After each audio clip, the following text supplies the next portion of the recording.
salaan magacaygu waa Rashiid maxaad buugtaan u akhrinaysaa ayaan baan ahay sheekooyinka taariikhiga ah ayaan jeclahay adigu maalin kasta ma maktabad ku kulanaa mise meel kale beerta ayaa wanaagsan halkaan ka wada sheekaysan karnaa waxaan rabaa inaan mustaqbalka ka wada hadalno maxay yihiin riyooyinkaaga waxaan rabaa guur iyo nolol qoys maanta ayaan go'aansanay inaan isguursanno waan ku faraxsanahay waa bilow nolol cusub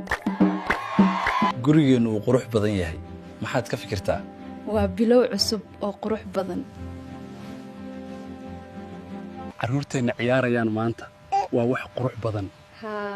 waxay i xasuusinayaan sida jaceylkayga u koray aan safar gaaban tagno aan nasanno waa fikrad fiican aan waqti wada qaadano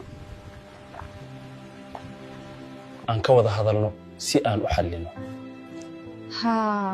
waa muhiim inaan isku fahanno ilmaheena labaad ayaa dhashay waa farxad weyn noloshayadu way dhammaystirantay mar walba waxaan ku faraxsannahay inaan idinla joogo noloshayadu waa mid dhammaystiran